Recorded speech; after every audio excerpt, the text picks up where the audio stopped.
नमस्कार बंधुरा राखिस फूड हाबेर आरो एकटा नतून भिडियोते आपनादेर सबाइके वेलकाम। आज आपनादेर संगे शेयर करछि इफ्तार स्पेशल रेसिपि क्रिस्पी फुल चिंगड़िर बड़ा। ताहले चलुन बंधुरा आर देरी ना करे देखे नेওয়া যাক आमार आजकेर भिडियो।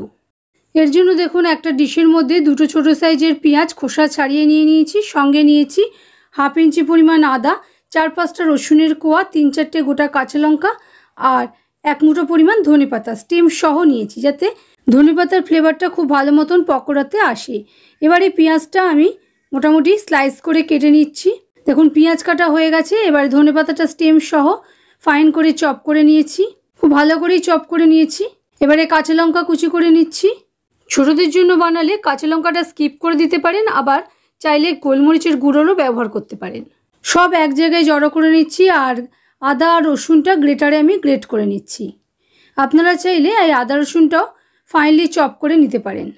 এবারে একটা বড় বাটি নিয়ে নিয়েছি, তার মধ্যে সবগুলো আমাদের তুলে দিতে হবে। তার আগে পেঁয়াজটা হাত দিয়ে ভালো করে কষলে কষলে ভেঙে নিচ্ছি, মানে প্রত্যেকটা স্লাইস যাতে আলাদা হয়ে যায় সেইভাবে ভেঙে নিয়েছি।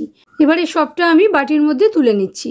আমি আগেই 200 গ্রাম ফুল চিংড়ি বা কাদা চিংড়ি একখানা ছাঁকনির মধ্যে নিয়ে ভালো করে ধুয়ে নেওয়ার পর জল ঝরতে রেখে দিয়েছিলাম ছাঁকনির মধ্যেই, যাতে ভালো মতন সব জলটা ঝরে যায়। এরকম ঝরঝরেভাবে কাদা চিংড়িটা আমি বাটির মধ্যে অ্যাড করে দিলাম।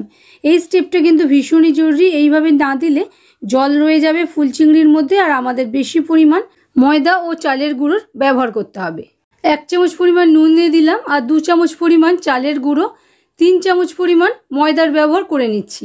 যদি প্রয়োজন অনুভব হয় তাহলে আবারও একটু ময়দা অ্যাড করব। দেখুন এইরকম ভাবে খুব ভালো করে আলতো হাতে মেখে নিতে হবে। জলের কিন্তু ব্যবহার আমি করছি না। ফুল চিংড়ির মধ্যে যেটুকু জল আছে সেই জলেই কিন্তু আমাদের ভালো মতন বাইন্ড এসে যাবে। সেই জন্যই প্রথমেই আপনাদের বলেছিলাম যে জলটা যেন বেশি না হয়। জল বেশি হলে কিন্তু ময়দা চালের গুঁড়ো বেশি ব্যবহার করতে হবে আর চিংড়ি মাছের ফ্লেভারটা কমে যাবে। এরকম একটা ডোয়ের ফর্মে বানিয়ে নিয়েছি। বানিয়ে নেওয়ার পর এর থেকে অল্প করে নিয়ে হাত দিয়ে আলতো করে পাতলা করে নিতে হবে। এইভাবে প্রত্যেকটা পকোড়া বানিয়ে নিতে হবে।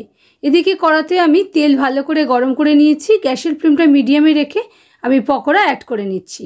যে কটা পকোড়া কড়াতে ধরবে সেই কটা অ্যাড করলাম। প্রথমেই নাড়ছি না, একটুখানি সেট হওয়ার পর উল্টে পাল্টে লালচে করে ভেজে নিচ্ছি। এই পকোড়াগুলো বানানোর জন্য কিন্তু আমি অন্য কোনো রকম মশলার ব্যবহার করিনি, এই রকম প্লেন রেখেছি যাতে দেখতে আর খেতে খুবই ভালো হয়। এমনিতেই চিংড়ি মাছের দারুণ টেস্ট হয়, সেই জন্যই পকোড়াগুলো খুব সিম্পলভাবেই বানিয়েছি। এই এক বাচির পকোড়া ভাজার পর আবারও আমি কতগুলো পকোড়া অ্যাড করে দিয়েছি তেলের মধ্যে আর গ্যাসের ফ্লেমটা মিডিয়ামে রেখে পকোড়াগুলো লালচে করে ভেজে নিচ্ছি। আপনারা চাইলে এই পকোড়াগুলোর সঙ্গে ধনেপাতার চাটনি খেতে পারেন, কিন্তু সত্যি কথা বলতে কোনো কিছুরই প্রয়োজন হয় না, শুধু শুধুই এই পকোড়াগুলো খেতে অসম্ভব টেস্টফুল হয়। গরম গরম ভাতের সঙ্গে বা এমনিও ইভিনিং স্ন্যাক্স হিসেবে এই পকোড়াগুলো আপনারা ট্রাই করতে পারেন। যেমনি মুচমুচি আর টেস্টি হয় তেমনি খুব কম সময় তৈরিও হয়ে যায়। তাহলে বন্ধুরা এই রেসিপিটা বাড়িতে একবার অবশ্যই ট্রাই করবেন আর কেমন হয়েছে আমাকে কমেন্টে জানাতে একেবারেই ভুলবেন না। ভালো থাকবেন।